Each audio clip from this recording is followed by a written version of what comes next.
Hi Year 8, I'm going to take you through how to prepare a microscope slide from scratch.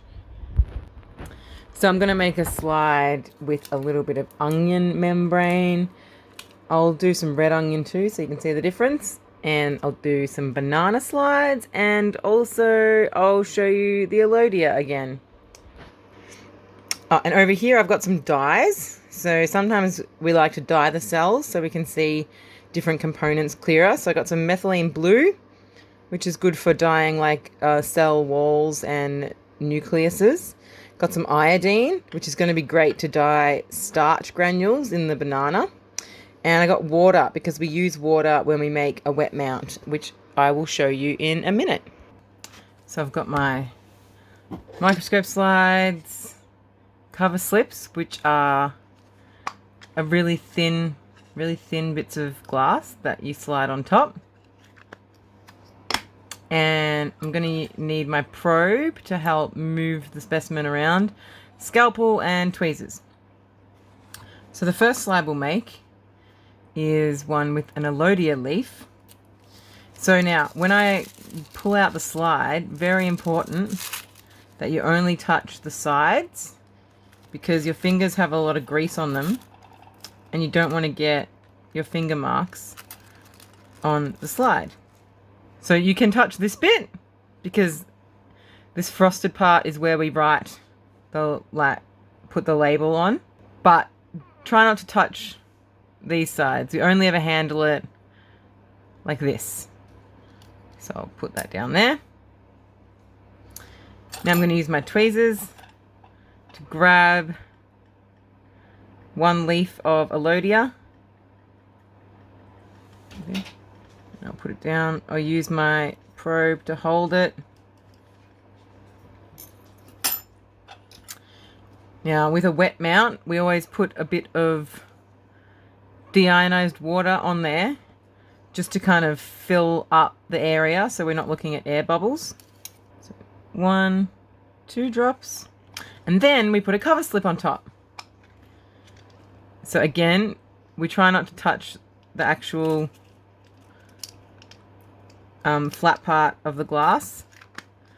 These are so thin. We don't touch these sides, just the outsides. Now when putting the cover slip on, it's really important that you start by placing it on one side and then slowly on an angle drop it. And you can see how that water has spread out. And see if I pat it, the water kind of fills all of it. And then I can label it. And I'll put that aside to look at later. We can look at an onion cell.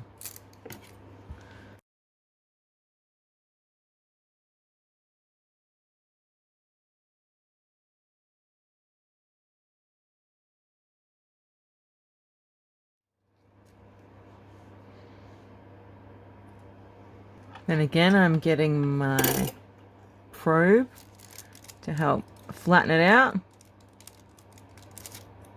Drop of water.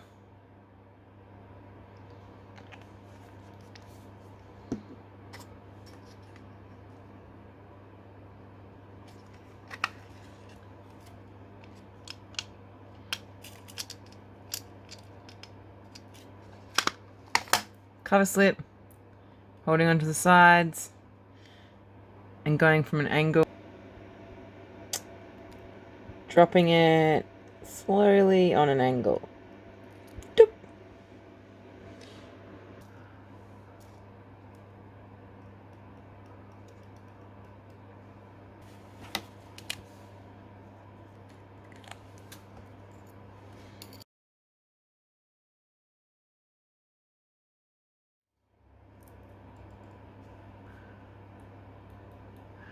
Just spreading it out. Trying to make it really thin.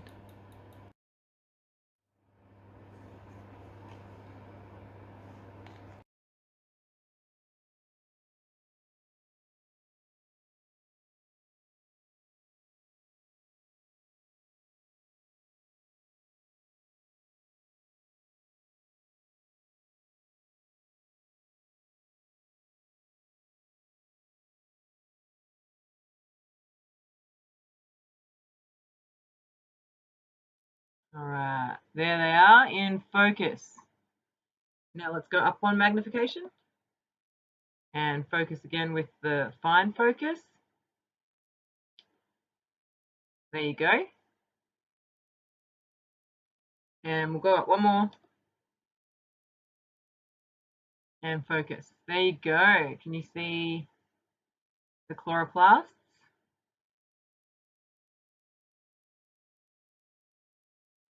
So there's your little chloroplasts moving.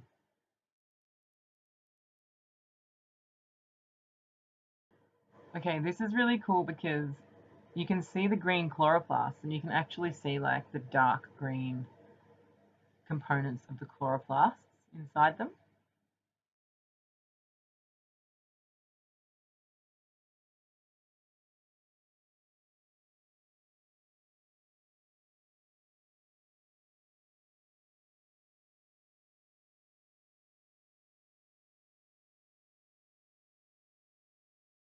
Okay, so this is the dyed elodea, and it looks like not much has picked up the dye. Every cell is different, so you need different dyes for different cells.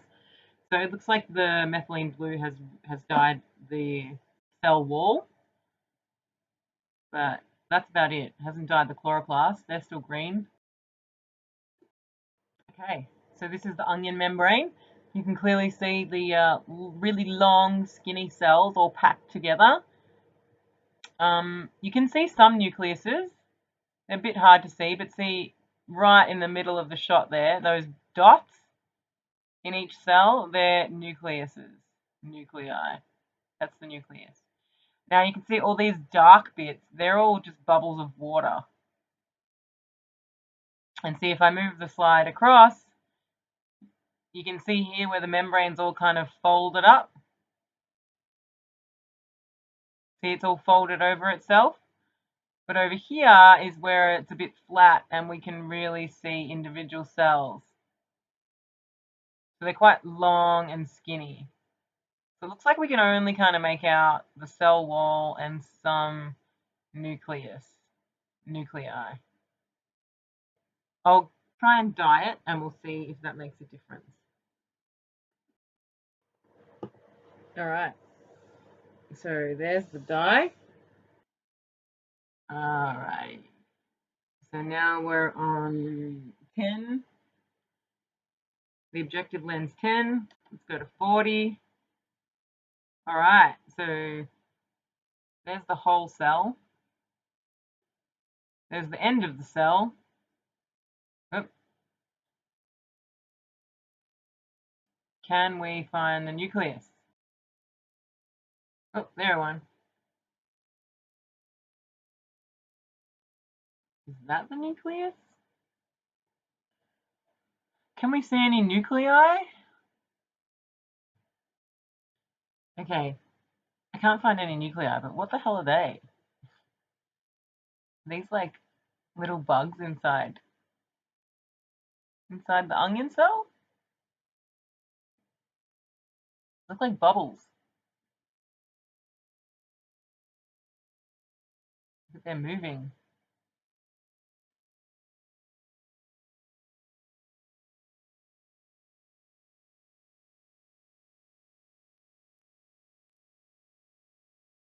Oh, there's a nucleus.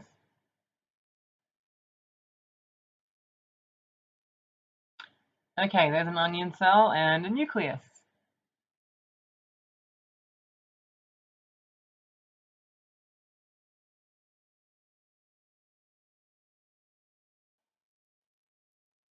All right, so these onion cells have been dyed with iodine. Let's see if we can see any difference. So far, it doesn't look like it's dyed it very well. Pretty much looks like, oh look, there's a nucleus that's been dyed by the iodine. Can you see that? There's another one. Ah, so it looks like the iodine actually dyes the nucleuses a bit better.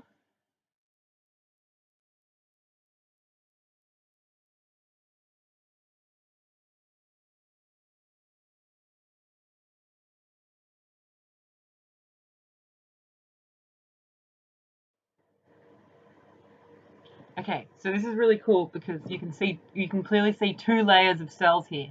You can see all of these dark, like kind of black outlined fat cells, which probably make up the hard bit of the onion. And then below that, the pink cells.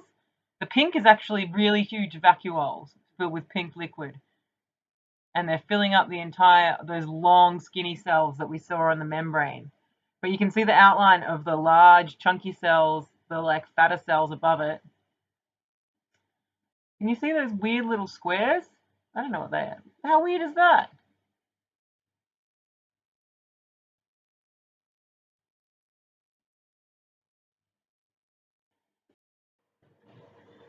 Okay, this is on the crispy shell of a red onion. I have no idea what these square oblong bits are, but interesting.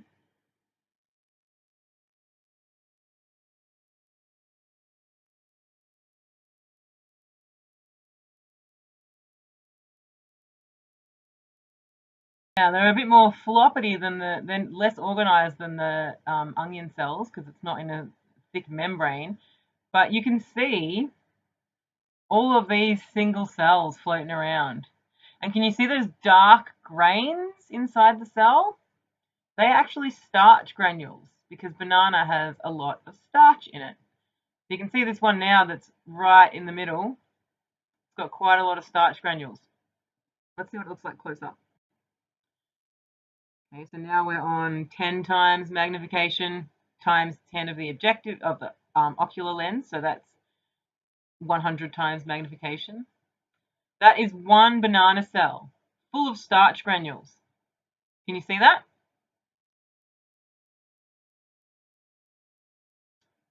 These are all single cells and they're all full of starch granules. Or you can see some have less starch. So when bananas get ripe, when they ripen, all the starch converts to sugar. So this banana was like, of average ripeness. So the starch, some of them have starch granules, but not all of them. So you can see here, we've got the cell on the left doesn't have many starch granules, and then the one on the right is just full of them.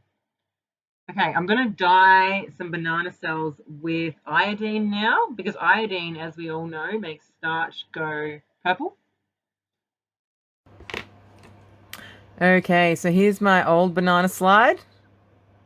And I'm going to make a new one, but I'm going to dye it with iodine so we can try and see those starch granules. So I've got my banana.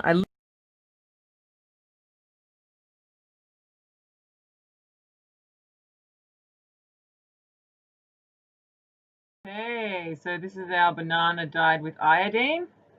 And you can see that it has a lot of starch. Can you see how all those grains have dyed black? So that all those little round grains in there would definitely starch because the iodine has dyed them completely black.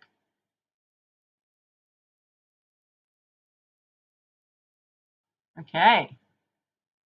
There's a bunch of cells bundled together with all their starch. There's this guy. Let's go zoom in on this one. Okay, so this is quite zoomed in on a banana cell. You can see a big starch granule, and then you can see a lot of other organelles. They're hard to identify though. That could be the nucleus down the bottom, that little brown circle.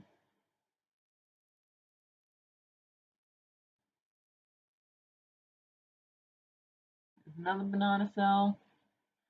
Okay, so in this banana cell, you can see the dyed dark bits are the starch granule. And then can you see in the top middle, there's like this round brown circle? That is the nucleus.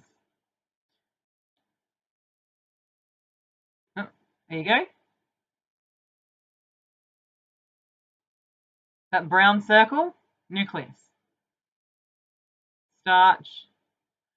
Oh, this is a good one because you can really see the cell wall. Can you see how there's like that thick outer layer? That's the cell wall. Ooh, Here is a beautiful banana cell. So you can see the cell wall, so it gets a bit thick on the bottom there, and you can see starch granules, and then right there in the middle, that brown circle is the nucleus.